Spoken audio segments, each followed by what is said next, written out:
दोस्तों, मूडीज की रिपोर्ट ने अमेरिका को हिलाकर रख दिया है और दशक का सबसे बड़ा झटका अमेरिकी इकोनॉमी को लगा है। इसके अलावा भारत का स्वदेशी ऐप इस समय सभी रिकॉर्ड तोड़ रहा है। व्हाट्सएप के बाद अब इसने एक और नया रिकॉर्ड बना डाला है। किस तरह से अब भारतीय ऐप धीरे धीरे अमेरिकी ऐप्स को चुनौती देना शुरू कर चुका है, इसके बारे में भी इस वीडियो में बात करेंगे। दोनों खबर काफी इंटरेस्टिंग है और भारत के लिहाज से काफी इंपॉर्टेंट है, इसीलिए वीडियो को अंत तक जरूर देखिएगा। पहले बात करते हैं भारत के स्वदेशी ऐप की, जिसने नई क्रांति भारत के अंदर ला दी है। दरअसल हम बात कर रहे हैं भारत की डिजिटल पहल की, जिसने हाल के दिनों में काफी चर्चा बटोरी। आपने सोशल मीडिया पर अरताई नाम जरूर सुना होगा। ये कोई साधारण ऐप नहीं बल्कि भारत में बना हुआ एक ऐसा मैसेंजर है जिसे व्हाट्सएप का बेहतरीन विकल्प माना जा रहा है। अरताई ऐप को जोहू कॉरपोरेशन ने बनाया है। जोहू एक भारतीय कंपनी है जिसकी शुरुआत 1996 में हुई थी। इसके संस्थापक है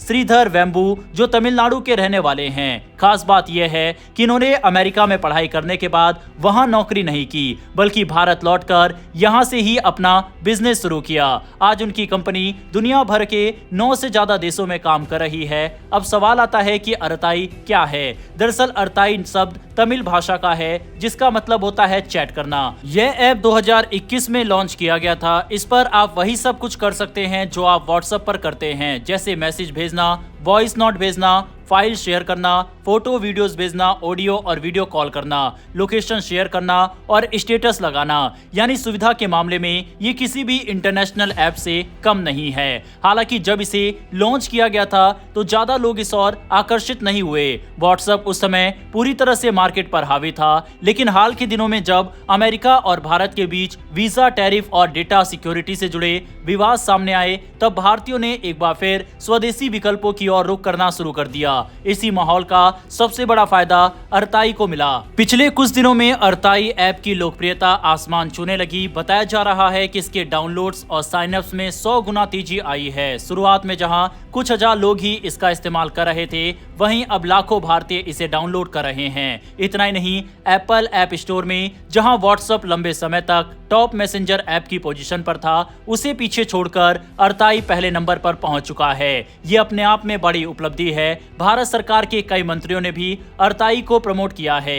रेलवे मंत्री अश्वनी वैष्णव और शिक्षा मंत्री धर्मेंद्र प्रधान ने खुले तौर पर इसके इस्तेमाल की अपील की। उन्होंने कहा कि अगर हमें डिजिटल रूप से आत्मनिर्भर बनना है तो भारतीय ऐप्स और सॉफ्टवेयर को अपनाना ही होगा। अरताई की लोकप्रियता से ये भी साफ होता है कि भारत के लोग अब से विदेशी प्लेटफॉर्म पर निर्भर नहीं रहना चाहते। हमारा 1.5 अरब लोगों का देश है, हमारे पास टैलेंट और टेक्नोलॉजीज दोनों मौजूद है, तो फिर क्यों ना हम अपने देश में बने प्रोडक्ट्स को सपोर्ट करें, ठीक वैसे ही जैसे चीन अपने देश के ऐप्स को प्रमोट करता है। अब बात करें प्राइवेसी और डेटा सिक्योरिटी की। व्हाट्सएप जैसे विदेशी कंपनियों पर हमेशा से आरोप लगते रहे हैं कि वह भारतीय यूजर्स का डेटा अपने देश के सर्वर पर स्टोर करती है। ये भारत की संप्रभुता और लोगों की निजता के लिए खतरा बन सकता है।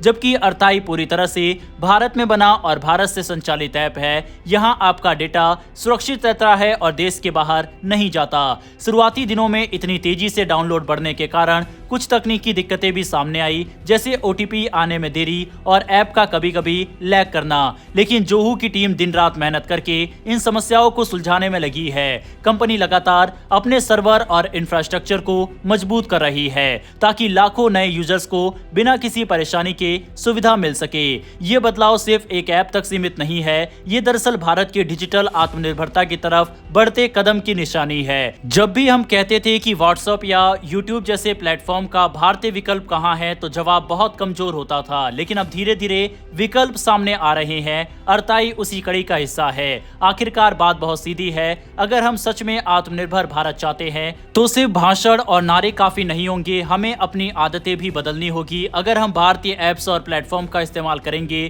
तो इससे हमारी कंपनियों को ताकत मिलेगी, रोजगार के मौके बढ़ेंगे और हमारा डेटा भी सुरक्षित रहेगा।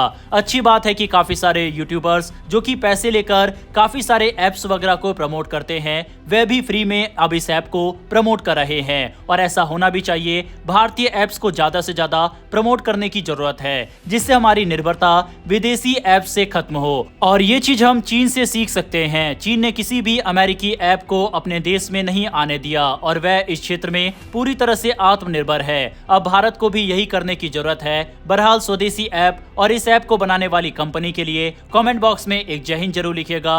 बढ़ते हैं हमारी अगली खबर की तरफ। दुनिया की सबसे बड़ी अर्थव्यवस्था अमेरिका के हालात खराब हैं। एक ऐसी रिपोर्ट सामने आई है जिसने सभी को चौंका दिया है। ये रिपोर्ट कहती है कि अमेरिका जिस मंदी की ओर बढ़ रहा है ये कोई प्राकृतिक आर्थिक चक्र का नतीजा नहीं बल्कि वहां की नीतिगत गलतियों का परिणाम है। यानी साफ शब्दों में कहे तो ये मंदी इंसानों द्वारा बनाई गई मुसीबत है।